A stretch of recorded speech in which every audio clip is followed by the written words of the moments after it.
વિદ્યાર્થી મિત્રો નમસ્કાર. હવે આપણે આરએચ વીટેકરની વાત કરતા હતા. પ્રકરણ નંબર 2 છે, એમની અંદર ગઈકાલે આપણે પેલા જે એરિસ્ટોટલ છે એમની વાત કરી. એમણે વનસ્પતિને છોડ, ક્ષુપ અને વૃક્ષ અને પ્રાણીઓને લાલ રુધિરવાળા અને લાલ રુધિર વગરના એમ 2 ભાગમાં વિભાજિત કર્યા. ત્યારબાદ વિદ્યાર્થી મિત્રો કેરોલસ લિનિયસ આવ્યા. કેરોલસ લિનિયસે 2 જ સૃષ્ટિ આપી, એક પ્રાણી સૃષ્ટિ અને બીજું વનસ્પતિ સૃષ્ટિ. જેની ફરતી બાજુએ કોષ દિવાલ હતી એ બધા વનસ્પતિ સૃષ્ટિમાં સમાવેશ હતા અને નહોતી એ બધા પ્રાણી સૃષ્ટિમાં હતા. વિદ્યાર્થી મિત્રો ત્યારે તો ખાલી કોષ દિવાલની રચના જોઈ હતી. ત્યારબાદ બાહ્ય રચના, અંતસ્થ રચના, કોષનો પ્રકાર, કોષની અંદર કેવા પ્રકારની દેહધાર્મિક ક્રિયા થાય, રહેઠાણ ક્યાં છે, પોષણની પદ્ધતિ કેવા પ્રકારની છે અને ખાસ કરીને પર્યાવરણમાં એમનો ફાળો ઉત્પાદક તરીકેનો છે, ઉપભોગી તરીકેનો છે, વિઘટક તરીકેનો છે, આવા કયા પ્રકારનો ફાળો ધરાવે છે, એમના લીધે વિદ્યાર્થી મિત્રો એમાં પણ ખાસ પોષણની મુખ્ય પદ્ધતિનો ઉપયોગ કરી આરએચ વીટેકરે 1969 ની અંદર આ જે 2 સૃષ્ટિ હતી એમનું 5 સૃષ્ટિમાં રૂપાંતર કર્યું. મતલબ આદિકોષ કેન્દ્રીય હતા અને એક કોષીય હતા, એ બધા મોનેરા કીધા. સુકોષ કેન્દ્રીય અને એક કોષીય હતા, એને પ્રોટિસ્ટા કીધા. ઈસ્ટ, ખાસ યાદ રાખજો, ઈસ્ટ એક કોષીય ફૂગ છે. તો ફૂગ, ત્યારબાદ પ્રકાશ સંશ્લેષણ કરનારા બધા વનસ્પતિ સૃષ્ટિ અને એવી જ રીતના પ્રાણીઓ. એમ અલગ અલગ પોષણની પદ્ધતિ છે. ઘણા બધા ક્રાઇટેરિયાને ધ્યાનમાં રાખી આરએચ વીટેકરે 5 સૃષ્ટિ. તો આપણે બીજું, ત્રીજું અને ચોથું આ ચેપ્ટર ભણવાના છીએ ને, એમાં મોનેરા, પ્રોટિસ્ટા, ફૂગ, વનસ્પતિ અને પ્રાણી સૃષ્ટિનો અભ્યાસ કરવાનો છે. એટલે 5 સૃષ્ટિ પહેલા યાદ રાખી લેવાની છે, બરાબર છે. એટલે આપણે પહેલા શરૂઆત કરશું એટલે મોનેરા, ત્યારબાદ પ્રોટિસ્ટા, ફૂગ, વનસ્પતિ અને પ્રાણી, એમ અલગ અલગ કેટલી 5 સૃષ્ટિનો અભ્યાસ કરવાનો છે. વિદ્યાર્થી મિત્રો આપણે વાત કરીએ તો આજે પ્રકરણ છે સંપૂર્ણપણે આપણા સિલેબસની અંદર સામેલ છે. એટલે આમાં કોઈ પ્રશ્ન ઉદ્ભવતો નથી કે આ પોઈન્ટ બોર્ડે કાઢી નાખ્યો છે અથવા તો દૂર કર્યો, એવો કોઈ પ્રશ્ન આ ચેપ્ટર માટે છે નહીં. જે કાંઈ છે એમના માટે આપણે અલગથી વાતચીત કરવાના છીએ. એટલે આ જે પોઈન્ટ છે એ વ્યવસ્થિત તૈયાર કરવા જ મળવા, બરોબર છે. અને જ્ઞાન માટે બધું ભણવાનું હોય છે. વિદ્યાર્થી મિત્રો હવે આપણે વાત કરીએ તો આજે મુખ્ય માપદંડોની અંદર મુખ્ય માપદંડ પોષણની પદ્ધતિ હતું એવું આપણે વાત કરી હતી. એમના સિવાય કોષ રચના, સુકાય આયોજન, પ્રજનન, જાતિ વિકાસીય સંબંધો, આવું ઘણું બધું હતું. હવે 5 સૃષ્ટિની અંદર તુલનાત્મક અહેવાલનું આપણે એક ટેબલ આપ્યું છે. એ ટેબલ તમારે અત્યારે આજે ને આજે તૈયાર કરવાનું છે, બરોબર છે. પણ કોનામાંથી કોણ ઉદ વિકાસ પામ્યા છે મેં તમને પહેલા જ સમજાવી દીધેલું છે ગઈકાલના લેક્ચરની અંદર, કે પેલા મોનેરા આવ્યા, મોનેરામાંથી પ્રોટિસ્ટા બન્યા, પ્રોટિસ્ટામાં એક બાજુ ફૂગ, એક બાજુ વનસ્પતિ અને એક બાજુ પ્રાણીઓ નિર્માણ થયા. પણ આ બધું કઈ 1-2 વર્ષની ક્રિયાઓ નથી. બિલિયન યર અગો, બરોબર છે. તો બિલિયન વર્ષ આ બધું નિર્માણ થવા માટે બિલિયન વર્ષ લાગ્યા છે, 1-2 વર્ષની વાત નથી, બરોબર. જે કાંઈ પૃથ્વી ઉપર સજીવો દેખાય એ બનવા માટે કઈ મતલબ ઘણા બધા બિલિયન યર અગોની પ્રોસેસ છે. તો હવે આપણે તુલનાત્મક અહેવાલની વાત કરીએ તો આ મેં તમને ગઈકાલે સમજાવ્યું હતું કે કોનામાંથી કોણ નિર્માણ પામ્યા છે, બરોબર છે. હવે આપણે આ ટેબલનો અભ્યાસ કરવાનો છે. 5 સૃષ્ટિની લાક્ષણિકતાઓ. તો આમાંથી ઘણું આપણને આવડે છે, આપણનું તો આપણને બધું સમજાઈ જતું હોય, કેમ કે આપણે પ્રાણી સૃષ્ટિમાં આવીએ છીએ.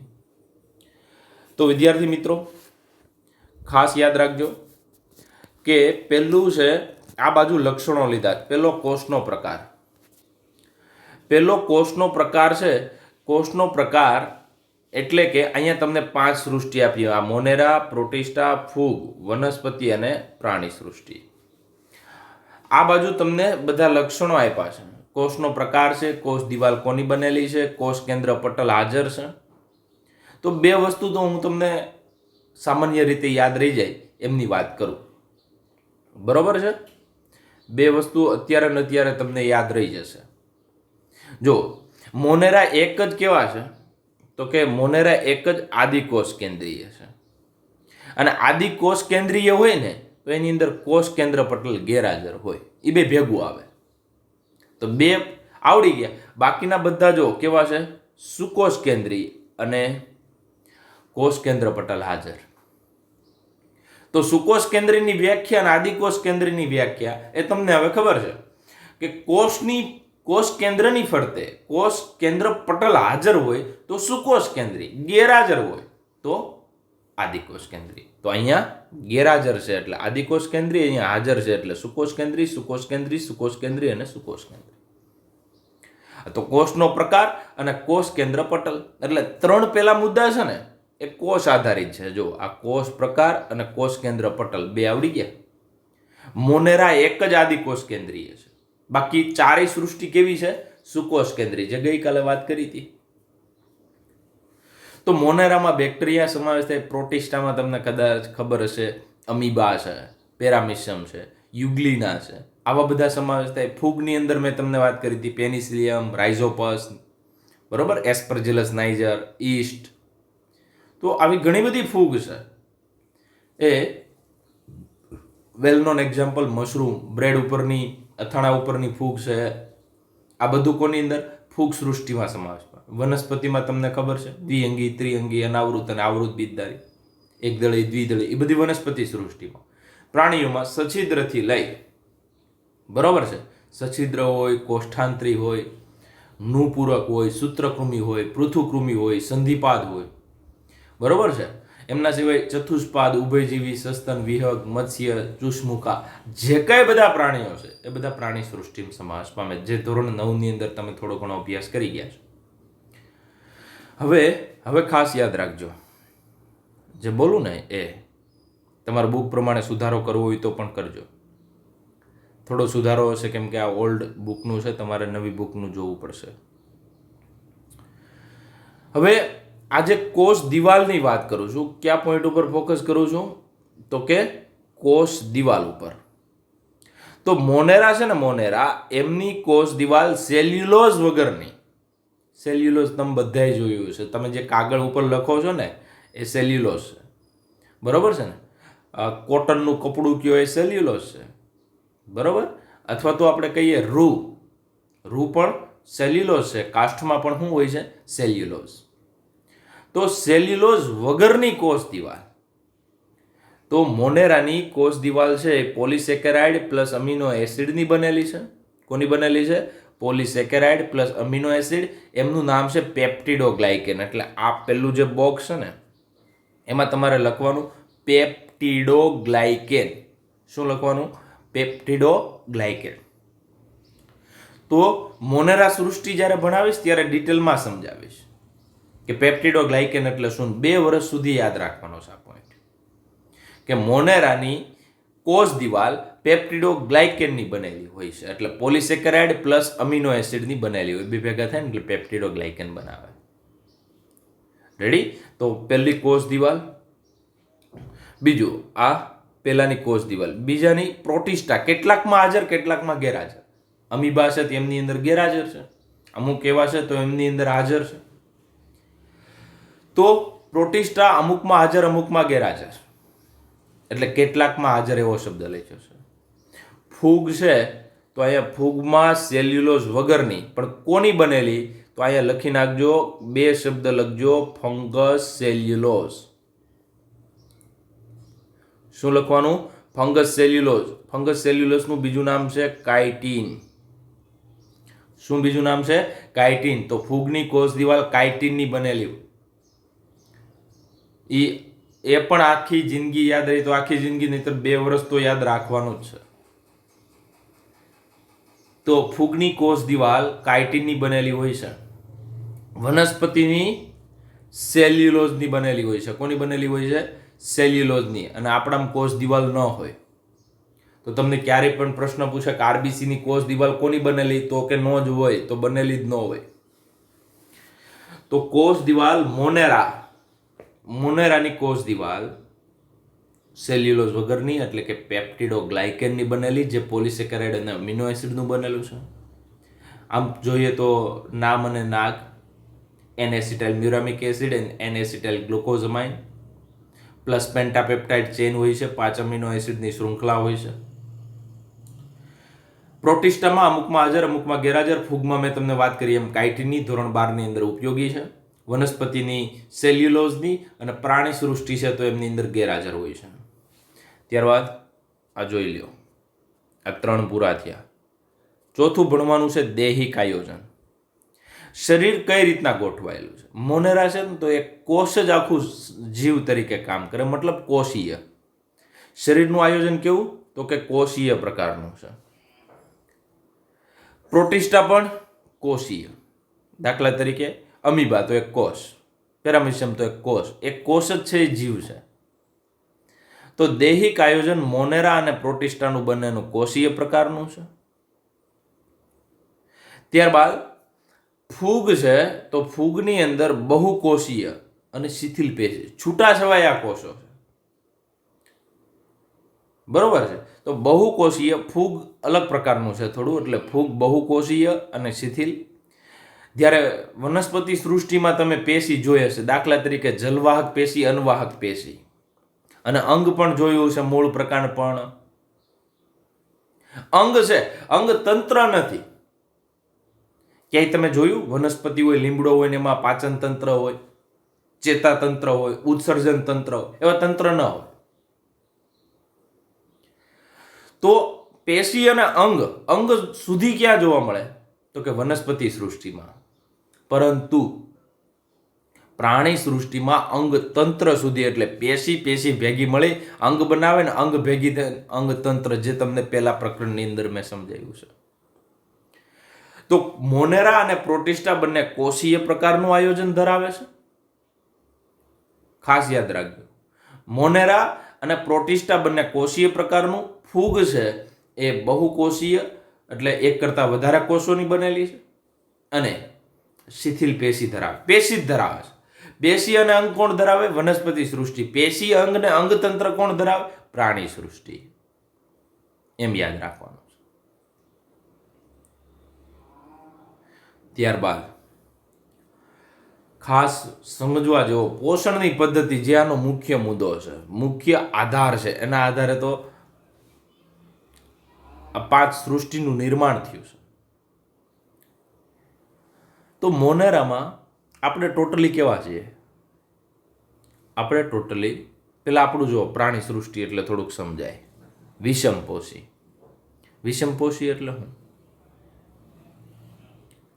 વિષમપોષી એટલે આપણે વનસ્પતિ ઉપર આધાર રાખીએ, એને પ્રાણીસમ હોલોજોઇક. અને આપણે ખોરાક કેમ લઈએ? અંતગ્રહણ કરીને લઈએ ખોરાક. બરોબર છે. આપણે ખોરાક કઈ રીતના લઈએ? અંતગ્રહણ કરીને લઈએ. એટલે શરીરની અંદર ખોરાક મુખ દ્વારા દાખલ કરીએ, અંદર પાચન થાય, બધાનું શોષણ થાય, ન વધી જાય, મતલબ વધારાનો છે કચરો શરીરની બહાર, એ પાચન તંત્ર. આપણે બીજા પ્રાણીઓ વનસ્પતિ ઉપર ખોરાક માટે આધાર રાખે. અમુક પ્રાણીઓ માટે પણ ડાયરેક્ટ ઇનડાયરેક્ટ વનસ્પતિ ઉપર આધાર રાખવું પડે છે. અમુક મૃતોપજીવી પ્રકારના પ્રાણીઓ છે, મરી ગયેલા હોય એમને ખાનારા છે, અને મૃતોપજીવી સેપ્રોફાઇટ કહેવાય. તો હોલોજોઇક પ્રાણીસમ પ્રકારની, ખાસ કરીને પ્રાણી સૃષ્ટિમાં જો પ્રકાશ સંશ્લેષી વનસ્પતિ છે ને, 100% સ્વયંપોષી છે. પોતાનો ખોરાક પોતાની જાતે સૂર્યપ્રકાશની હાજરીમાં હરિતકણ માં બનાવે છે. તો એને શું કહેવાય? વનસ્પતિ સૃષ્ટિ. તો વનસ્પતિ સૃષ્ટિ છે એ 100% સ્વયંપોષી, સ્વાવલંબી. એટલે કે પ્રકાશ સંશ્લેષી. પ્રાણી સૃષ્ટિ વિષમપોષી હોલોજોઇક. પ્રાણીસમ એટલે કે આપણે ખોરાક કઈ રીતના લઈએ છીએ આપને ખબર છે, પોલાણમાં જવા દઈએ એ. તો પ્રાણીસમ પ્રકારનું, અથવા તો અમુક પ્રાણીઓ છે એ મૃતોપજીવી પ્રકારના છે. એમના પછી વાત કરીએ તો પેલું મોનેરા. મોનેરામાં બધું છે. જો સ્વયંપોષી અને વિષમપોષી. જો સ્વયંપોષી અને વિષમપોષી. સ્વયંપોષી એટલે અમુક એવા બેક્ટેરિયા છે, દાખલા તરીકે બ્લુ ગ્રીન આલ્ગી, સાયનોબેક્ટેરિયા, જે પ્રકાશ સંશ્લેષણ કરે છે. અથવા તો નાઇટ્રોબેક્ટર છે, બરોબર છે, તો એ રસાયણ સંશ્લેષી છે. તો સ્વયંપોષી એટલે અમુક પ્રકાશમાંથી શક્તિ મેળવીને હાલે છે, અમુક રસાયણમાંથી શક્તિ મેળવીને હાલે, પણ પોતાનો ખોરાક પોતાની જાતે બનાવે. તો અહીંયા તમારે એક ચાર્ટ પાડી દેવાનો. એમાં સ્વયંપોષી પોષણની પદ્ધતિ મોનેરામાં, એમની અંદર સ્વયંપોષી, વિષમપોષી. સ્વયંપોષીમાં 2 પ્રકાર, રસાયણ સંશ્લેષી અને પ્રકાશ સંશ્લેષી. ખોરાક પ્રકાશમાંથી મેળવે અને પ્રકાશ સંશ્લેષી રસાયણમાંથી મેળવે, બરોબર છે, શક્તિ, એને આપણે સ્વયંપોષી, એમાં પણ સ્વયંપોષી પ્રકાશ સંશ્લેષી તરીકે ઓળખીએ છીએ. વિષમપોષી 2, મૃતોપજીવી અને પરોપજીવી. જો મરી ગયેલાને ખાતા હોય ને એને મૃતોપજીવી કહેવાય. આપણે સપોઝ તાવ આવે છે, તાવ આવે ત્યારે આપણા શરીરમાં બેક્ટેરિયા જાય છે, બરોબર, આપણને રોગ કરે છે. દાખલા તરીકે સાલ્મોનેલા ટાઇફી એક પ્રકારના બેક્ટેરિયા છે, આપણા શરીરમાં આવીને ટાઇફોઇડ કરે છે. તો એ આપણા શરીરના પરોપજીવી કહેવાય. શું કહેવાય? પરોપજીવી ત્યારે કહી શકીએ, પરંતુ એને મૃતોપજીવી ના કહીએ. તો દાખલા તરીકે પાંદડું પડી જાય છે, સડે છે, ત્યાં કોઈ બેક્ટેરિયા મોનેરા સૃષ્ટિના સભ્ય હાજર છે, તો એ મરી ગયેલાને જ ખાતા હોય તો એને મૃતોપજીવી કહેવાય. મૃતોપજીવી છે એને સેપ્રોફાઇટ કહેવાય. શું કહેવાય? સેપ્રોફાઇટ. પરોપજીવીને શું કહેવાય? પેરાસાઇટ. તો વિદ્યાર્થી મિત્રો, મોનેરા છે એમની અંદર બધું જ જોવા મળે છે. એમાંથી કોણ નિર્માણ પામ્યા? તો આ મોનેરામાંથી જ કોણ નિર્માણ પામેલા છે? પ્રોટિસ્ટા. તો એમાં પણ સ્વયંપોષી છે. સ્વયંપોષી ફક્ત અને ફક્ત પ્રકાશ સંશ્લેષી જોવા મળે છે, રસાયણ સંશ્લેષી જોવા મળતા નથી. અને આ કોણ? તો કે વિષમપોષી. તો સ્વયંપોષી અને વિષમપોષી. સ્વયંપોષીમાં ફક્ત અને ફક્ત પ્રકાશ સંશ્લેષી આવશે. પ્રકાશ સંશ્લેષણ કરનારા પ્રોટિસ્ટા પણ છે. કેમ કે આ બધી સૃષ્ટિ આપણે ડિટેલમાં અભ્યાસ કરશું ત્યારે જ ખબર પડશે. તો વિદ્યાર્થી મિત્રો, કહેવાનો મતલબ બહુ સ્પષ્ટ છે કે મોનેરા છે એ સ્વયંપોષી, વિષમપોષી. સ્વયંપોષીમાં રસાયણ અને પ્રકાશ સંશ્લેષી બંને આવે, જ્યારે વિષમપોષીમાં મૃતોપજીવી અને પરોપજીવી બંનેનો સમાવેશ થાય છે. પ્રોટિસ્ટા છે એ 100% સ્વયંપોષી અને વિષમપોષી બંનેમાં આવે છે, પરંતુ અમુક પ્રકાશ સંશ્લેષી 100% પ્રકાશ સંશ્લેષી સ્વયંપોષી તરીકે વર્તે છે, એમાં રસાયણ સંશ્લેષી નથી આવતા. ફૂગ. જો ફૂગ ટોટલી કેવી છે? વિષમપોષી. વિષમપોષી એટલે ખોરાક માટે બીજાના ઉપર આધાર રાખવો પડે. તો કાં તો એ મરી ગયેલાને ખાતા હોય તો એ મૃતોપજીવી. બીજા જીવંત સજીવો હોય, કોઈને માની લો ધાધર થઈ છે, તો ધાધર કોના કારણે થાય છે? ફૂગના કારણે થાય છે, બરોબર છે. તો સજીવ તો જીવે છે, એમના શરીર ઉપર રહીને ખોરાક મેળવે છે, તો એ પરોપજીવી છે. તો એ પરોપજીવી થયું. મૃતોપજીવી મૃત હોય એમને જ ખાતા હોય તો મૃતોપજીવી. ત્યારબાદ વિદ્યાર્થી મિત્રો, 5 સૃષ્ટિનો એક મુદ્દો વાત કરીએ તો આ પોષણની પદ્ધતિ એવો બધો છે. તો આ મોનેરા, પ્રોટિસ્ટા, ફૂગ.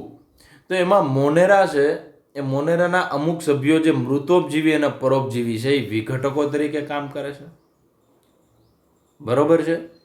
ત્યારબાદ ફૂગ છે એ વિઘટકો કામ કરે છે. વનસ્પતિ સૃષ્ટિ છે એ બધા, ખાસ મેં તમને સમજાવ્યું એ પ્રમાણે, તો એ ખોરાક બનાવનારા છે, એટલે કે ઉત્પાદક છે, અને એમને ખાનારા ઉપભોગી છે, એ પ્રાણી સૃષ્ટિના સભ્યો છે. તો આવી રીતના તમારે આગળ મેં સમજાવ્યું એ પ્રમાણે પણ તમારે યાદ રાખવું પડે. હવે જ્યારે આપણે મોનેરા સૃષ્ટિ આખી ડિટેલમાં ભણવાની, પ્રોટિસ્ટા ભણવાની, ફૂગ ભણવાની, વનસ્પતિ ભણવાની, પ્રાણી ભણવાની, આ બધી સૃષ્ટિ, જો આને આખું ચેપ્ટર આપી દીધું. આ પ્રકરણ નંબર 3, આ પ્રકરણ નંબર 4, બરોબર છે. તો પ્રકરણ નંબર 3 અને પ્રકરણ નંબર 4, અહીંયા ત્રીજું અને અહીંયા ચોથું પ્રકરણ. અને આ પ્રકરણની અંદર આપણે આ એક જ પ્રકરણ છે, પ્રકરણ નંબર 2. પ્રકરણ નંબર 2 ની અંદર મોનેરા, પ્રોટિસ્ટા અને ફૂગ ભણવાનું છે. પ્રકરણ નંબર 3 છે એની અંદર વનસ્પતિ સૃષ્ટિ, અને પ્રકરણ નંબર 4 છે એમની અંદર પ્રાણી સૃષ્ટિ. આ બધા પોઈન્ટ ડિટેલમાં ભણવાના છે.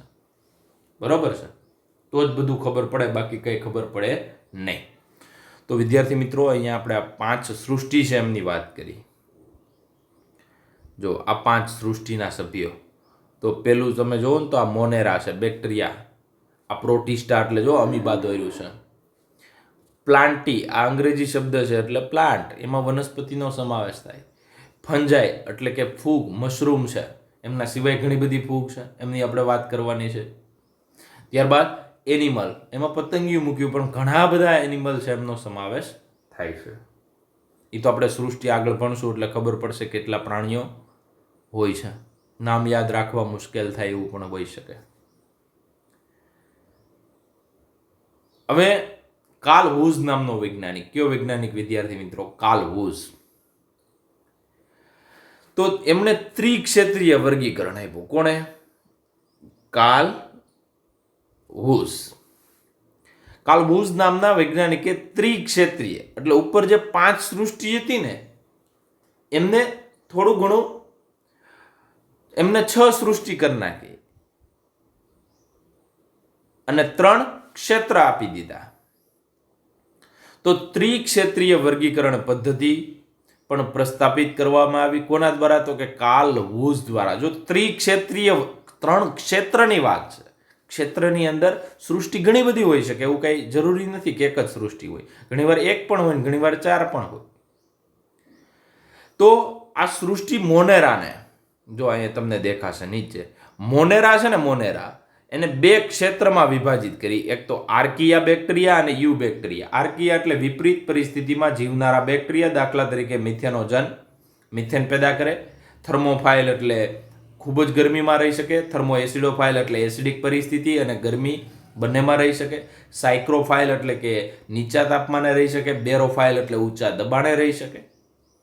તો આવી જે વિપરીત પરિસ્થિતિમાં રહેતા હોય એવા આર્કિયો બેક્ટેરિયા, અને બીજું છે યુ બેક્ટેરિયા, સાચા બેક્ટેરિયા. બરોબર છે? તો અહીં તમારી બુકની અંદર લખેલું નથી એટલે સૃષ્ટિ મોનેરાને 2 ક્ષેત્ર, એટલે ક્ષેત્ર નંબર 1 આર્કીબેક્ટેરિયા, ક્ષેત્ર નંબર 2 યુ બેક્ટેરિયા અને ક્ષેત્ર નંબર 3 યુકેરિયોટા, સુકોષ કેન્દ્રી. બાકી રહેલ યુકેરિયોટા ત્રીજા ક્ષેત્ર છે. એટલે ટોટલ તમારી પાસે અહીંયા તમને દેખાય છે ક્ષેત્ર કેટલા થઈ ગયા. આ મોનેરા છે, મોનેરા એને 2 ભાગમાં વિભાજિત કરી, એટલે 1, 2 અને ટોટલ આ જે 2, 3, 4, 5 એ બધા જ કેવા છે? સુકોષ કેન્દ્રીય, એટલે એને યુકેરિયોટા કીધા. તો ટોટલ 3 ક્ષેત્ર બન્યા. આ 1, આ 2 અને આ 3. અને આ 3 ક્ષેત્ર આપનાર કોણ? Carl Woese. એટલે એણે ફેરફાર કર્યો. કોણે? તો કે RH વિટેકરે જે કંઈ આપ્યું હતું એમની અંદર ફેરફાર કર્યો. તો હવે ત્યારબાદ આગળ જતા 6 સૃષ્ટિમાં વર્ગીકરણ. 3 ક્ષેત્ર અને 6 સૃષ્ટિ. તો આર્કીબેક્ટેરિયા એ સૃષ્ટિ કયો કે ક્ષેત્ર કયો, બંને એક જ છે. યુ બેક્ટેરિયા ક્ષેત્ર કયો કે સૃષ્ટિ કયો, બંને એક જ છે. તો ટોટલ મારે ગણતરી કરવી હોય, બરોબર છે, તો કઈ રીતના ગણતરી કરી શકાય? તો આ સૃષ્ટિ નંબર 1, હવે સૃષ્ટિ 6 ગણાવું છું. આ સૃષ્ટિ નંબર 2, આ સૃષ્ટિ નંબર 3, આ 4, આ 5 અને 6. અને ક્ષેત્ર ગણવા હોય તો ક્ષેત્ર આ 3 થયા. આ 1, 2 અને 3 ક્ષેત્ર થયા. બરોબર છે? અને સૃષ્ટિ ગણવી હોય તો સૃષ્ટિ કઈ થઈ? તો કે આ 1, 2, 3, 4, 5, 6 આ સૃષ્ટિ થઈ. તો વિદ્યાર્થી મિત્રો, 3 ક્ષેત્ર અને 6 સૃષ્ટિ, આવું જે વર્ગીકરણ આપનાર છે, બરોબર છે, એમનું નામ છે કાર્લ વુઝ. એમનું હમણાં મેં લખ્યું હતું. તો આમને ત્રિક્ષેત્રીય વર્ગીકરણ હોય, અથવા તો 3 ડોમેન, શું કહેવાય એને? 3 ડોમેન ક્લાસિફિકેશન. તો 3 ડોમેન થયા: આર્કિયા, યુકેરિયા અને બેક્ટેરિયા અથવા પ્રોકેરિયા. આ યુ બેક્ટેરિયા છે અને શું કહી શકાય? પ્રોકેરિયા પણ કહી શકાય. ત્યારબાદ જો 6 કિંગડમ એટલે કે 6 કિંગડમનો મતલબ શું થાય? 6 સૃષ્ટિ. 6 સૃષ્ટિમાં કઈ કઈ એ કોણે આપી? તો કે ગ્રે અને ડુ લિટલ 1982. તો આ 1, આ 2, આ 3, 4, 5 અને 6. તો એનું ગુજરાતી જોઈએ તો કઈ રીતના? તો કે આજે 2 પ્રકાર હતા, 2 ડોમેન હતા પહેલા, બરોબર? પ્રોકેરિયા અને યુકેરિયા, મતલબ મોનેરા અને ફૂગથી લઈ અને વનસ્પતિ સૃષ્ટિ સુધી બધા સુકોષ કેન્દ્રી હતા, બરોબર છે? તો પેલું કોણ? આ મોનેરા હતા. મોનેરા એટલે પ્રોકેરિયોટા, આદિકોષ કેન્દ્રી. એક જ આદિકોષ કેન્દ્રી છે. તો એને આર્કી બેક્ટેરિયા અને યુ બેક્ટેરિયા એમાં વિભાજિત કર્યા એટલે ટોટલ કેટલી થઈ સૃષ્ટિ? 2 થઈ. પ્રોટિસ્ટા 3જી, ફૂગ 4થી, વનસ્પતિ 5મી અને પ્રાણી 6ઠી. આમ 6 સૃષ્ટિ, આ ટોટલ આજે 6 સૃષ્ટિ છે, બરોબર છે? એ ગ્રે અને ડુ લિટલ નામના વૈજ્ઞાનિકે 1982માં આપી. અને ડીએનએ આધારિત, બરોબર છે? આ બધું કોના આધારિત? જીન સિક્વન્સિંગ. જીન સિક્વન્સિંગ એટલે ડીએનએ આધારિત. ત્યારબાદ 3 ડોમેન આપી. ખાસ શોર્ટ ક્વેશ્ચન માટે યાદ રાખજો 16S rRNA. કેમ કે રિબોઝોમ હોય ને એમાં 16S rRNA હોય. 16S rRNA છે એમનો ઉપયોગ કરી અને આ કાર્લ વુઝ નામના વૈજ્ઞાનિકે, કોણ છે? કાર્લ વુઝ નામના વૈજ્ઞાનિકે 3 ક્ષેત્ર આપ્યા. 3 ક્ષેત્ર ક્યાં ક્યાં? જુઓ, 3 ક્ષેત્ર તમે જોઈ શકો વ્યવસ્થિત. તો આ 3 ક્ષેત્ર થયા. પેલું ક્ષેત્ર કોણ? આર્કી બેક્ટેરિયા. બીજું બેક્ટેરિયા. બેક્ટેરિયાની અંદર આદિકોષ કેન્દ્રી નાખી દીધા. તો બેક્ટેરિયા કે આદિકોષ કેન્દ્રી કે મોનેરા કે બધા માટે એક જ શબ્દ લાગુ પડે. ત્યારબાદ યુકેરિયા. યુકેરિયાની અંદર ફૂગ છે, પ્રજીવ છે, વનસ્પતિ છે અને પ્રાણી. R.H. વિટેકરની મોનેરા સિવાયની 4 સૃષ્ટિ છે એ સુકોષ કેન્દ્રી એટલે કે યુકેરિયામાં નાખી દીધી. ત્યારબાદ બેક્ટેરિયા એટલે તમને ખબર છે બીજું ડોમેન. ડોમેન એટલે ક્ષેત્ર, બરોબર? તો આ 3 ક્ષેત્રનું વર્ગીકરણ છે કાલ ઉજે આપ્યું. 6 સૃષ્ટિ વાળું છે મેં તમને વાત કરી એમ. તો આવી રીતના 3 ડોમેન અને 6 સૃષ્ટિનું નિર્માણ થયું. હવે પાછો આગળનો આપણે પોઈન્ટ ઉપર જવાનું છે. કયો પોઈન્ટ આગળનો? એટલે આગળનો પોઈન્ટ એટલે વિદ્યાર્થી મિત્રો કેરોલસ લિનિયસે 2 જ સૃષ્ટિ આપી હતી. હવે પાછું કેરોલસ લિનિયસ વાળું થોડું ઘણો અભ્યાસ કરશું, બરોબર છે? અને એમના ઉપર જ ફોકસ કરવાનું છે. તો કે વર્ગીકરણ પદ્ધતિને પ્રભાવિત કરતા મુદ્દાઓ કે વિચારણાઓને સમજવા ચાલો આપણે 5 સૃષ્ટિનું વર્ગીકરણ પદ્ધતિ જોઈએ. એ આપણે ડિટેલમાં અભ્યાસ કરવાનું. મોનેરા, પ્રોટિસ્ટા, ફૂગ, વનસ્પતિ અને પ્રાણી આપણે ડિટેલમાં અભ્યાસ કરશું. પરંતુ પહેલાની વર્ગીકરણ પદ્ધતિ, પહેલાની એટલે ફોકસ કોના ઉપર કર્યું? Carolus Linnaeus. કેરોલસ લિનિયસે કેટલી આપી હતી? દ્વિસૃષ્ટિ વર્ગીકરણ આપી હતી. એક પ્રાણી અને બીજું વનસ્પતિ. તો આમાં પ્રોબ્લેમ હતા. આદિકોષ કેન્દ્રી, સુકોષ કેન્દ્રી ભેગા હતા, એક કોષીય અને બહુકોષી ભેગા હતા, પ્રકાશ સંશ્લેષી અને અપ્રકાશ સંશ્લેષી ભેગા હતા. એમનું ઉદાહરણ સાથે ડિસ્કસ કરવાનું છે. તો પેલું જુઓ, પેલું શું કહે છે? તો કે અહીંયા તમને બહુ સ્પષ્ટ ભાષામાં સમજાય એવું લખ્યું છે કે પહેલાની વર્ગીકરણ પદ્ધતિઓમાં બેક્ટેરિયા, નીલહરિત લીલ એટલે બ્લુ ગ્રીન આલ્ગી, અને બીજી એ બધાનો પહેલો અક્ષર જોવો ને તો નીલ એટલે બ્લુ, હરિત એટલે લીલો એટલે ગ્રીન, એટલે આલ્ગી એટલે એ, બરોબર? લીલ એટલે આલ્ગી શેવાળ. તો નીલ હરિત લીલ, બ્લુ ગ્રીન આલ્ગી. પછી ફૂગ, મોસ, દ્વિઅંગી, ત્રિઅંગી, અનાવૃત બીજધારી, આવૃત બીજધારી. આ બધી કઈ સૃષ્ટિમાં મૂક્યા હતા? વનસ્પતિ સૃષ્ટિમાં. પણ પ્રોબ્લેમ કયો છે? હવે તમને ખબર પડી બેક્ટેરિયા એક કોષીય છે, ફૂગ છે એ બહુકોષીય, એટલે એક કોષીય અને બહુકોષીય બે એક જ સૃષ્ટિમાં છે. બીજું વનસ્પતિ છે, માની લો ક્યાંથી લઈ? તો કે મોસ, દ્વિઅંગી, ત્રિઅંગી, અનાવૃત અને આવૃત બીજધારી આ બધા પ્રકાશ સંશ્લેષી છે. અને ફૂગ કેવી છે? અપ્રકાશ સંશ્લેષી સાથે છે. અને એક કોષીય અને બહુકોષીય સાથે છે, સ્વયંપોષી અને વિષમપોષી સાથે છે, અને બેક્ટેરિયા છે ને એ આદિકોષ કેન્દ્રી છે, અને ફૂગ કેવી છે? સુકોષ કેન્દ્રીય, અથવા તો ફૂગથી લઉં તો આ બધા જ કેવા છે? તો અહીંયા તમને બે ભાગ પડી દઉં. બેક્ટેરિયા વાળો એક ભાગ, બરોબર છે, અને આ લાલ કલરનો ફૂગથી લઈ અને આવૃત બીજધારી આ બીજો ભાગ. તો બેક્ટેરિયા અને નીલહરિત લીલ બંને આદિકોષ કેન્દ્રીય છે, જ્યારે ફૂગ, મોસ, દ્વિઅંગી, ત્રિઅંગી, અનાવૃત અને આવૃત બીજધારી વનસ્પતિ છે એ સુકોષ કેન્દ્રીય છે. તો આ જે પ્રોબ્લેમ છે ને એમનું આપણે અહીંયા ડિટેલમાં ડિસ્કસ કરવાનું છે. તો આમની અંદર 3 પ્રોબ્લેમ હતા, અને 3 પ્રોબ્લેમ મેં તમને સમજાવ્યો. કદાચ બીજી વાર જોવું પડે તો તમે જોઈ લેજો, હજી બધું આવશે આગળ. એટલે હવે અહીંયા એવું લખ્યું કે આમાં બધા સમાવેશિત બધા સજીવોની સમાનતા ઉપર જે છે ને આજે આ બધા, બરોબર છે, આ બધાની એક સમાનતા હતી. શા માટે વનસ્પતિ સૃષ્ટિ મૂકવામાં આવ્યા હતા? બધાની અંદર કોષ દિવાલ હતી.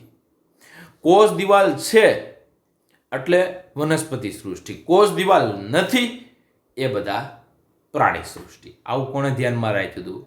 કેરોલસ લિનિયસે, જે મેં તમને આગળના લેક્ચરમાં પણ સમજાવ્યું હતું. તો આમાં સમાવેશિત બધા સજીવોની સમાનતા એ હતી કોષની ફરતે કોષ દિવાલ હતી. જો બેક્ટેરિયા છે, પેપ્ટિડોગ્લાયકેન નીલહરિત લીલમાં હોય, ફૂગમાં હોય, આ ફૂગમાં કાઇટિનની બનેલી, અને આ બધી મોસથી લઈ અને આવૃત બીજધારી છે તેમની સેલ્યુલોઝની બનેલી. એટલે આ કોષ દિવાલના આધારે બધાને કોની અંદર નાખી દીધા? તો કે વનસ્પતિ સૃષ્ટિમાં. બાકીની લાક્ષણિકતાઓ અલગ હતી, તો એનો તો આપણે અભ્યાસ કરવાનો છે, બરોબર છે. કોષ દિવાલ બધામાં છે, બાકીની લાક્ષણિકતા કેવી છે? તદ્દન અલગ છે. એ તદ્દન અલગ છે ને વિદ્યાર્થી મિત્રો, એનો તો આપણે અભ્યાસ કરવાનો છે. જો પેલું હું 3 પોઈન્ટ પહેલા સમજો કે આદિકોષ કેન્દ્રીય બેક્ટેરિયા કોણ? આદિકોષ કેન્દ્રીય બેક્ટેરિયા અને નીલહરિત લીલ, એટલે આ બે કેવા છે? આદિકોષ કેન્દ્રીય છે. અને બાકીના બધા મોસથી લઈ અને આવૃત બીજધારી છે એ બધા કેવા છે? સુકોષ કેન્દ્રીય. એટલે પહેલું આદિકોષ કેન્દ્રીય અને સુકોષ કેન્દ્રીય છે એ ભેગા છે. આ એક પ્રોબ્લેમ હતો, બરોબર છે. બીજો,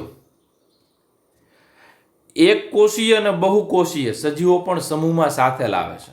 એક કોષીય કોણ? મોનેરા અને નીલહરિત લીલ છે ને, બ્લુ ગ્રીન આલ્ગી, બંને એક કોષીય છે. ફૂગથી લઈ અને આવૃત બીજધારી સુધીના બધા કેવા છે? બહુકોષીય. એમના સિવાય ઉદાહરણ જોઈએ તો આ જ સૃષ્ટિમાં, વનસ્પતિ સૃષ્ટિમાં ક્લેમિડોમોનાસ છે એ એક કોષીય છે, જ્યારે સ્પાઇરોગાયરા બહુકોષીય છે. અને એક કોષીય અને બહુકોષીય બંનેને લીલમાં એક સાથે મૂક્યા છે, અને એ પણ વનસ્પતિ સૃષ્ટિમાં. તો તમને પૂછે કે ક્લેમિડોમોનાસ, તો તમારે યાદ રાખવાનું છે કે એક કોષીય ક્લેમિડોમોનાસ અને બસ એટલે બહુકોષીય સ્પાઇરોગાયરા, બરોબર. એક બસ એટલે આ પોઈન્ટ યાદ રહીશ. તો એક કોષીય, બરોબર, એક ક્લેમિડોમોનાસ અને ઘણા બધા સ્પાઇરોગાયરા, એવી રીતના પણ યાદ રાખી શકો. અથવા બહુ સ્પાઇરોગાયરા, એક ક્લેમિડોમોનાસ, બહુ સ્પાઇરોગાયરા. એટલે એક કોષીય કોણ? ક્લેમિડોમોનાસ, અને બહુકોષીય કોણ? સ્પાઇરોગાયરા. બંને લીલમાં મૂક્યા હતા. પણ આવું હોવું ન જોઈએ. પણ જે તે સમયે ફક્ત ને ફક્ત કેરોલસ લિનિયસે કોષ દિવાલના આધારે જે વર્ગીકરણ કર્યું હતું એમાં આવું જોવા મળતું હતું. ત્રીજું, આ જ સૃષ્ટિમાં વિષમપોષી કોણ છે? ખોરાક બીજા ઉપર આધાર રાખનારા કોણ છે? તો કે ફૂગ છે. વિષમપોષી કોણ છે? ફૂગ છે. અને સ્વયંપોષી કોણ છે? લીલ છે. એનો તફાવત નથી, બધા ભેગા છે. આવું ન હોવું જોઈએ. આ બધાનો સુધારો RS વિટેકરે કીધો એમ કર્યો. પરંતુ વાત એવી છે કે આજે બધી વાત આ લઈ જૂની વર્ગીકરણ પદ્ધતિ, એટલે હજી એકવાર કહું છું, પહેલાની વર્ગીકરણ પદ્ધતિ. એટલે અહીંયા કોની વાત કરે છે? તો કે દ્વિસૃષ્ટિ વર્ગીકરણ. કોની વાત આલે છે અહીંયા? દ્વિસૃષ્ટિ વર્ગીકરણ. થોડો પ્રોબ્લેમ વાળું છે. એટલે પહેલા તમારે આખું લિસ્ટ તૈયાર કરવાનું, અને આખું લિસ્ટ તૈયાર થઈ જાય પછી તમારે આ 3 મુદ્દા તૈયાર કરવાના. ત્યારબાદ હવે ફૂગ ઉપર ફોકસ કર્યું. તો ફૂગ છે એમની કોષ દિવાલ કોની બનેલી છે? કાઇટિનની છે. મેં તમને વાત કરી. લીલી વનસ્પતિઓની કોની બનેલી? સેલ્યુલોઝ. જ્યારે આવી ખબર પડી ને ત્યારે ફૂગને અલગ સૃષ્ટિ બનાવી નાખી, જેનું નામ આપ્યું ફૂગ સૃષ્ટિ. બરોબર છે. એટલે આ જે જૂની પદ્ધતિ હતી, એ જૂની પદ્ધતિ એમાંથી ખબર પડી કે આ ફૂગ છે એ કોષ દિવાલ અલગ પ્રકારની ધરાવે, કાઇટિનની ધરાવે છે. તો આમાંથી ફૂગને બહાર કાઢી નાખી અને શું કરી દીધું? તો કે નવી સૃષ્ટિ બની ફૂગ. RH વિટેકરે બનાવી નાખી. બરોબર છે. આપણા સિલેબસ પ્રમાણે વાત કરીએ તો ફૂગ નવી સૃષ્ટિ RH વિટેકરના લિસ્ટમાં છે, એમણે બનાવી. શું કરવા? કોને ધ્યાનમાં રાખીને નવી સૃષ્ટિ ફૂગ બની? તો કે કોષ દિવાલ કોની બનેલી છે? કાઇટિનની બનેલી છે. ફંગસ સેલ્યુલોઝની બનેલી છે. એટલા માટે સેલ્યુલોઝ નથી, એટલા માટે અલગ કરી દીધા. એવી જ રીતે પ્રાણી સૃષ્ટિની વાત કરું તો પ્રાણી સૃષ્ટિમાં બે જ વસ્તુ હતી. એક પ્રોટિસ્ટા હતા અને બીજા બધા પ્રાણીઓ હતા. તો જો શું લખ્યું છે કે આદિકોષ કેન્દ્રીય સજીવોને એક સાથે મોનેરા સૃષ્ટિમાં મૂકવામાં આવ્યા. એટલે આખું નિર્માણ નવી સૃષ્ટિનું થયું. દાખલા તરીકે આ બધી સૃષ્ટિ છે એમાં કોણ? બેક્ટેરિયા અને નીલહરિત લીલ બંને કેવા છે? આદિકોષ કેન્દ્રીય. તેને પકડીને નવી સૃષ્ટિ બનાવી નાખી. એટલે કોનું નિર્માણ થયું? મોનેરા. ફૂગની કોષ દિવાલ અલગ હતી એટલે એમાંથી નવી સૃષ્ટિ બનાવી નાખી, તો એ ફૂગ બની. બાકી મોસ, દ્વિઅંગી, ત્રિઅંગી, અનાવૃત ને આવૃત એ વનસ્પતિ સૃષ્ટિમાં લઈ લીધા, એમને રાખ્યા. એટલે વનસ્પતિ સૃષ્ટિ તો કે આજે વનસ્પતિ સૃષ્ટિ જે પહેલાની વર્ગીકરણ પદ્ધતિ હતી એમાંથી 3 સૃષ્ટિનું નિર્માણ થયું. કઈ 3? તો કે મોનેરા, ફૂગ અને વનસ્પતિ. હવે જે પ્રાણી સૃષ્ટિ છે ને એમાંથી પ્રોટિસ્ટા નિર્માણ પામ્યા. એમ છતાં હજી ઘણા બધા પ્રોબ્લેમ છે, એની વાત કરવાની છે. અને પ્રાણીઓ એમને રાખ્યા. આમ ટોટલ 5 સૃષ્ટિ અસ્તિત્વમાં આવે છે. તો અહીંયા જુઓ, હવે બધા આદિકોષ કેન્દ્રીય સજીવો એક સાથે મોનેરા સૃષ્ટિમાં મૂકવામાં આવ્યા. અને એક કોષીય સુકોષ કેન્દ્રીય હતા. જો એક કોષીય આદિકોષ કેન્દ્રી બધા કોની અંદર? મોનેરામાં. એક કોષીય સુકોષ કેન્દ્રીની નવી સૃષ્ટિ બનાવી, એનું નામ આપ્યું પ્રોટિસ્ટા. પણ હજી પ્રોટિસ્ટા સૃષ્ટિ છે ને એમાં ઘણા બધા પ્રોબ્લેમ છે. એવું નથી, હજી આજની તારીખમાં પણ છે. પણ એક મુદ્દા 16S rRNA એના નજીકના ઉદ્વિકાસીય સંબંધોને ધ્યાનમાં રાખીને આજે વર્ગીકરણ કરવામાં આવે છે. જો પેલા શું લખ્યું છે કે પ્રોટિસ્ટા સૃષ્ટિમાં ક્લેમિડોમોનાસ અને ક્લોરેલા બંને મૂકવામાં આવ્યા. પણ બંને વચ્ચે તો કે ક્લેમિડોમોનાસ અને ક્લોરેલા એ બંને પહેલા કોની અંદર મૂકવામાં આવ્યા હતા? લીલમાં. અને બંને કોષ દિવાલ ધરાવે છે. કોષ દિવાલ ધરાવે છે એટલે લીલમાં મૂક્યા હતા. બાકી છે એક પ્રકારના કોણ? પ્રોટિસ્ટા છે, એક કોષીય સુકોષ કેન્દ્રી છે. અમીબા અને પેરામિશિયમ આ બધું યાદ રાખવાનું છે. ક્લેમિડોમોનાસ, ક્લોરેલા આવા જે બંને છે એ પહેલા ક્યાં મૂકવામાં આવ્યા હતા? તો કે લીલની અંદર મૂકવામાં આવી હતી. બરોબર છે. તો આનો મતલબ કે બંને કોષ દિવાલ ધરાવે છે. એક કોષીય હોઈ શકે ક્લેમિડોમોનાસ.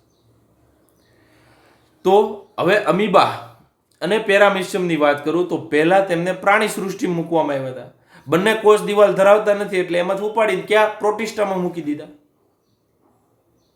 વિદ્યાર્થી મિત્રો, અહીંયા કહેવાના મતલબ તમે શું થાય છે ને એ ખાસ જો કે આદિકોષ કેન્દ્રીય મોનેરામાં મૂક્યા, એક કોષીય અને એક કોષીય સુકોષ કેન્દ્રી બધા પ્રોટિસ્ટામાં મૂક્યા. હવે પ્રોટિસ્ટા સૃષ્ટિમાં ક્લેમિડોમોનાસ અને ક્લોરેલા પહેલા વનસ્પતિઓની સાથે લીલમાં મૂકવામાં આવે, કેમ કે બંને કોષ દિવાલ ધરાવે છે. જ્યારે અમીબા અને પેરામિશિયમ પહેલા તેમને પ્રાણી સૃષ્ટિમાં મૂકવામાં આવ્યા હતા અને બંને કોષ દિવાલ ધરાવતા નહોતા ધરાવતા એટલે પ્રાણી સૃષ્ટિમાં. પછી ખબર પડી કે એક કોષીય સુકોષ કેન્દ્રી છે, મોનેરામાં જ બન્યા હોય એવું લાગે છે એટલે એને ક્યાં મૂકી દીધા? પ્રોટિસ્ટામાં. આવી રીતના નવી પ્રોટિસ્ટા અસ્તિત્વમાં આવી. એટલે મોનેરા, પ્રોટિસ્ટા, ફૂગ, વનસ્પતિ અને પ્રાણી, આમ 5 સૃષ્ટિ છે એમનું નિર્માણ થાય છે.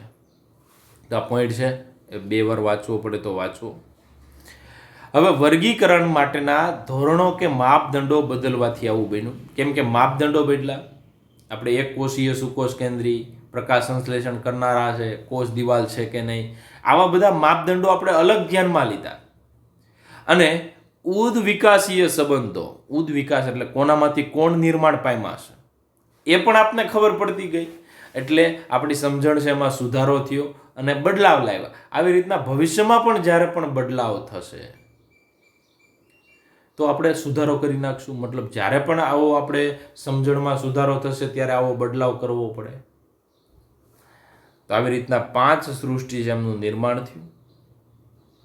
આમના સિવાય આજે સમય જતાં ઘણા પ્રયત્નોથી એક વર્ગીકરણ પદ્ધતિને વિકસિત કરવાના પ્રયત્નો કરવામાં આવ્યા, જેમાં ખાલી બાહ્યાકાર વિદ્યા છે એમને ધ્યાનમાં નથી લેવાની, પરંતુ દેહ ધાર્મિક છે, પ્રજનન કઈ રીતના કરે છે, બરોબર છે, આવી સમાનતાઓ કેન્દ્રિત કરતી નથી. તો ઘણી વનસ્પતિમાં તમને ખબર છે કે ખાલી માત્ર બાહ્યાકાર વિદ્યા, દેહ ધાર્મિક અને પ્રાજનનિક આ બધું છે, બરાબર, એના ઉપર ખાલી ફોકસ નથી થતું. ઘણી બધી કોષની લાક્ષણિકતા છે, કોષની રચના છે, એમનો રોલ કેવા પ્રકારનો છે, તો આ બધું જ છે એમને ભેગું જોડવામાં આવે છે. અને ઉદ વિકાસના સંબંધો એટલે કોનામાંથી કોણ નિર્માણ પામે છે એ પણ મહત્વનું છે. તો વિદ્યાર્થી મિત્રો, આ પ્રકરણની અંદર આપણે મોનેરા, પ્રોટિસ્ટા, ફૂગ, વનસ્પતિ, પ્રાણી, આ વનસ્પતિ અને પ્રાણી છે એ મેં તમને વાત કરી એમ વનસ્પતિ સૃષ્ટિ વ્યવસ્થિત તમે જોશો તો વનસ્પતિ સૃષ્ટિ પ્રકરણ નંબર 3, પ્રાણી સૃષ્ટિ પ્રકરણ નંબર 4માં અભ્યાસ કરો. આ પ્રકરણમાં આપણે 3 સૃષ્ટિ ડિટેલમાં ભણવાની છે: મોનેરા, પ્રોટિસ્ટા, ફૂગ. આ બધું આ ચેપ્ટરમાં ડિટેલમાં ભણવાનું છે, બરાબર છે. હવે આ જે વૈજ્ઞાનિકો અલગ અલગ એમના રોલ છે, જ્યોર્જ બેન્થમનો રોલ હોય, જોસેફ ડાલ્ટન હુકરનો હોય, એમણે વર્ગીકરણ આપ્યું છે. આઈકલર નામના વૈજ્ઞાનિકે, ઓસ્વાલ્ડ ટીપોએ, બરોબર છે.